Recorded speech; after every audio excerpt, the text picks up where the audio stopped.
KPBS On Demand is supported by Latino Legacy Foundation, presenting their Storyteller series, Reach for the Stars with Ellen Ochoa, the first Latina astronaut, former NASA director, and San Diego native, Sunday, June 29th. More at latinolegacyfoundation.org.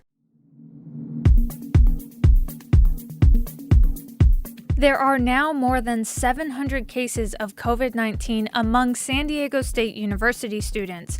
Local officials argue that the state should not count the SDSU cases as part of the San Diego County's coronavirus metrics.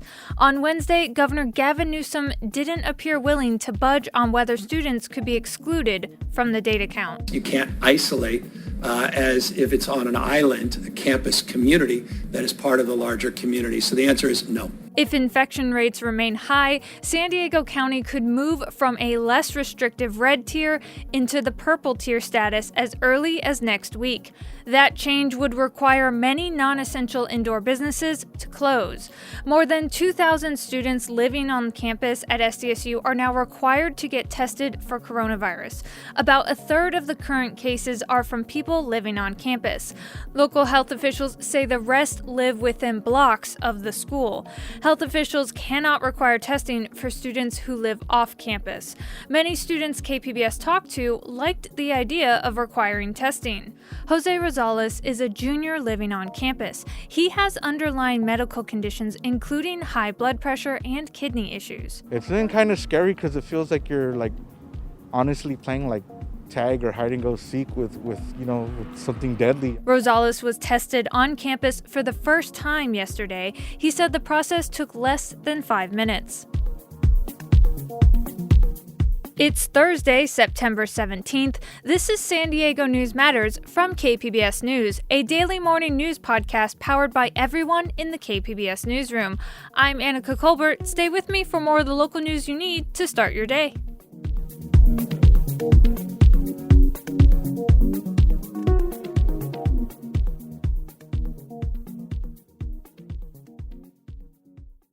KPBS On Demand is supported by the San Diego County Toyota dealers, presenting the new 2025 Camry with refined design and performance. Visit your local Toyota dealer to learn more about all the features the new 2025 Camry offers. The San Diego County Toyota dealers. We make it easy.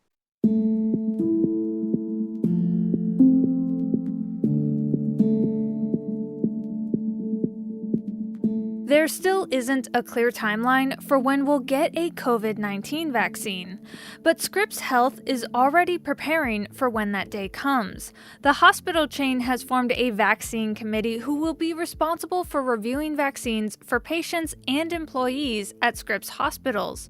KPBS reporter Joe Hong explains why the hospital system is taking these precautions. Considering how many vaccines are being developed and how quickly they might become available, this review committee's job is to make sure Scripps chooses the best ones for its patients and staff.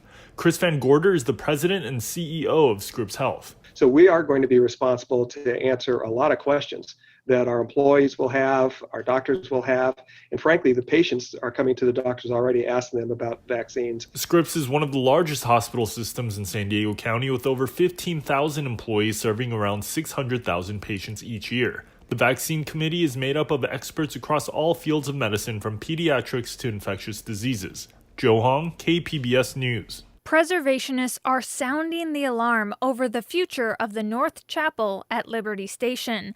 They say a developer's plans to change the historic structure into an events and entertainment venue will actually gut the building.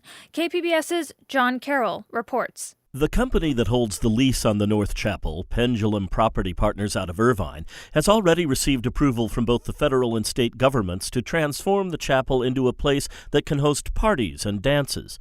But historic preservationist Ron Slayan, who's been working for years to save the chapel, says their plans would ruin everything that makes the chapel historic. All the pews were to be removed, the kneelers, the confessional, there were walls that were going to be taken down. They were to remove some of the stained glass windows. After federal and state approval, the plans have come back to the city of San Diego, whose staff have rejected them. The matter next goes to the Planning Commission and then on to the full city council. We reached out to Pendulum for a comment, but no one got back to us. John Carroll, KPBS News. Years of explosive wildfires have made it harder and more expensive for some Californians to insure their homes. It's even harder for people living in high wildfire risk areas. State Insurance Commissioner Ricardo Lara wants to develop consistent home hardening standards based in fire science, and he wants to apply those standards to all insurance companies. Currently, there's a kind of a patchwork of different standards that residents adhere to, but then there's no guarantee of coverage or any type of incentive to harden your home, to do the community mitigation standards. Laura says he'll be convening a virtual hearing on October 19th with consumers, first responders, and the insurance industry. He aims to help stabilize the insurance market while protecting lives and homes. Major League Baseball says San Diego will host the American League Championship next month. They made the announcement on Tuesday. KPBS's Jacob Ayer examines whether bringing the playoffs to Petco Park will bring an economic boost to our region. Petco Park will host the American League Division Series beginning October 6th and the American League Championship Series beginning October 11th. The playoff tournament schedule was formulated in response to the COVID-19 pandemic. It was inspired by the bubble concept employed by the NBA and NHL, which aims to limit outside interaction with players and move games to a neutral location. There won't be fans in the stands at Petco Park, but Bubs manager Ali Garibay says fans still follow their teams and patronize local businesses. It's definitely going to be very helpful to us. It'll extend, our summer season and our baseball season. The playoff schedule will culminate with MLB's first neutral site World Series, played at the home of the Rangers in Arlington, Texas. Jacob Ayer, KPBS News. Every Thursday, Cap Radio's PolitiFact California reporter Chris Nichols joins us for Can You Handle the Truth?, a weekly conversation about his latest fact checks and reporting on misinformation. He spoke with Cap Radio's Steve Milne. Chris, it's been a busy week. You've worked on fact checks dealing with the Postal Service, wildfires, and President Trump's visit to California. Let's start with the one you did on a postcard that was mailed out nationwide by the Postal Service, but led to some confusion for voters. That's right. This card landed in mailboxes last week, and it advises people to plan ahead if they want to vote by mail, which is definitely good advice. But it also asks voters to request their mail-in ballot 15 days before Election Day. And that's caused confusion because a new state law in California already requires counties to automatically send out mail-in ballots. So if you're a registered voter and you've participated in recent elections, you don't need to make any request at all. Election officials in Sacramento and Yolo counties even released statements last week telling voters that the advice from the Postal Service about requesting a ballot just doesn't apply to most voters here in California. Okay, well, there's also been misinformation on social media about the cause of the wildfires, both here and in Oregon and Washington. What's PolitiFact finding on that topic? My colleagues at PolitiFact in D.C. checked this out, and they found a host of false social media claims, all of which blamed Antifa for intentionally starting these fires, especially up in Oregon. Now, Antifa is a loose and broad coalition of left-wing activists. They've been a big part of the racial justice demonstrations in Portland this summer, but there's no evidence that Antifa started any of these fires on the West Coast. What about law enforcement? What are they saying about these claims? Both fire and law enforcement officials, including Portland's FBI office, have all debunked these rumors. And finally, Chris, you fact-checked President Donald Trump's visit to Sacramento this week. What did you find? Well, I focused on what was a really striking exchange the president had with California Secretary for Natural Resources, Wade Crowfoot. And Crowfoot urged the president to acknowledge the role of climate change in making the fires worse. We have some sound from that. First, you'll hear Crowfoot, and then you'll hear a couple of claims by the president. If we ignore that science and sort of put our head in the sand and think it's all about vegetation management, we're not going to succeed together protecting Californians. Okay. It'll start getting cooler. You just watch. I wish science agreed with you. Well, I don't think science knows, actually. Well, starting with Trump's claim that it's going to get cooler, climate scientists say there's just no evidence to support that. The consensus among them is that the climate is warming, that climate change is a key factor in making these fires worse, and that we should also expect more days of extreme heat and fire danger. President Trump also talked about forest management, which he says is the way to prevent wildfires. Now, you've actually looked at that before. Well, the president has over and over talked about clearing trees and even raking leaves in California, and he did that again in Sacramento.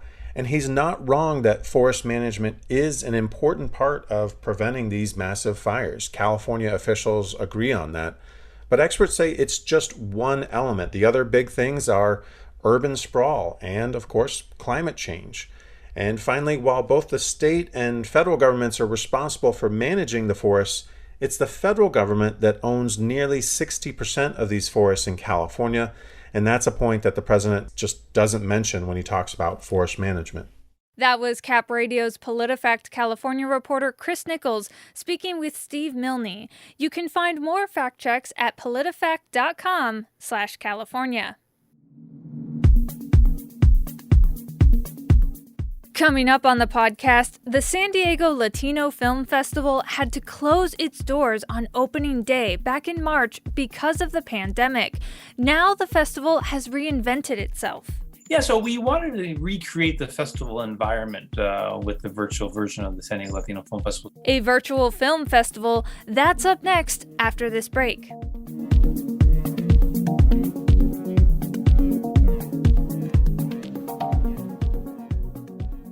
KPBS On Demand is supported by UC San Diego's Art Power, presenting cellist Joshua Roman, performing from his album Immunity, alongside music by J.S. Bach and more. Sunday, June 22nd at UC San Diego's Epstein Family Amphitheater. Reserve your tickets at artpower.ucsd.edu. This year's San Diego Latino Film Festival was supposed to open on March 12th, but that was also the day California banned public gatherings of more than 250 people because of COVID-19. So the festival had to cancel on its opening day. KPBS arts reporter Beth Accomando says the festival returns today with 140 films all online. Canceling a festival on its opening day can leave an organization in shock. We had put all this money, into putting this festival, and then boom, it just ended. That's Ethan Vontillo, executive director of the San Diego Latino Film Festival. The abrupt cancellation also left the festival facing hundreds of thousands of dollars in losses. But in the 7 months that have followed, supportive vendors and various grants have helped soften the financial blow. Today, Vontillo is ready for a second launch, this time online. Flexibility is definitely the key. Flexibility, innovation. Innovation to recreate the festival environment in a virtual format. So films have specific showtimes, for example 7 p.m., and a ticket holder could watch an hour earlier or any time within a 24-hour window. But Vontillo encourages people to go for the live experience. Watch the film at the showtime and then participate in a Q&A afterwards, just like you would do at an in-person event. But this online model can't generate the kind of revenue as an in-person event. So Vontillo says they've had to set different goals. We have, again, over 140 movies, different filmmakers, actors that have made these wonderful films.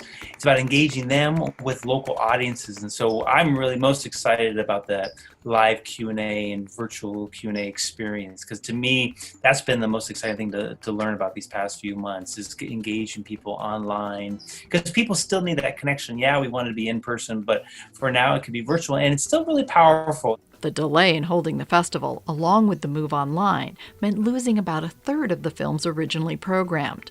Most of those were bigger titles with more recognizable talent, says exhibitions manager Moises Esparza. The loss of those films has definitely given some of our smaller films to kind of take the spotlight, which is really exciting and I think speaks authentically to what a festival should be about, highlighting emergent filmmakers who may not have distribution strategies in place or distribution for that matter, and they're really relying on festivals as sort of their lifeline.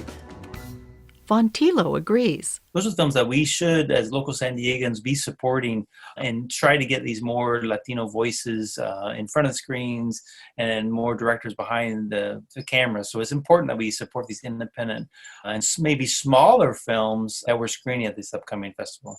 Esparza says programming is divided into showcases by tags, such as Frontera for local filmmakers, Un Mundo Extraño for horror, and Somos for LGBTQ+. So I encourage people to pay attention to those tags because those are kind of our way of nudging people in the direction of interesting themes and topics that we think would appeal to them. There's something for everyone, from documentaries to smart, sexy comedies to films that tackle religion through the lenses of horror and sci-fi.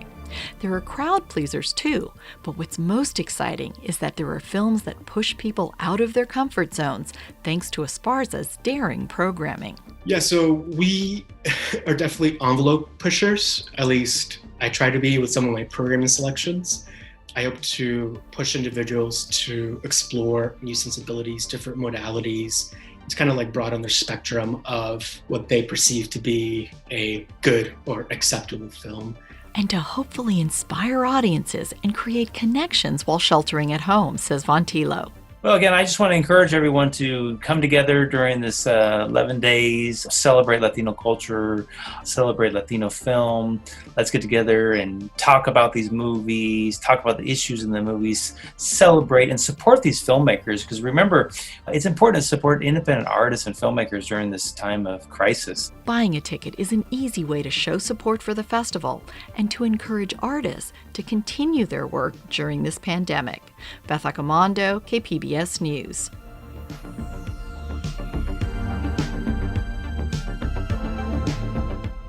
San Diego Latino Film Festival runs online today through September 27th. And check out Beth's Cinema Junkie blog for more information. Also, before you go, KPBS's health reporter Taryn Mento and KPBS producer Brooke Ruth are looking for your questions about reopening the economy during the pandemic. They'll be interviewing local infectious disease expert Dr. Christian Ramers, and they want to ask him your questions. To submit your questions, go to our website at kpbs.org. You can also tweet Taryn your question. She's at TBMento. That's it for the podcast today. Thanks for listening.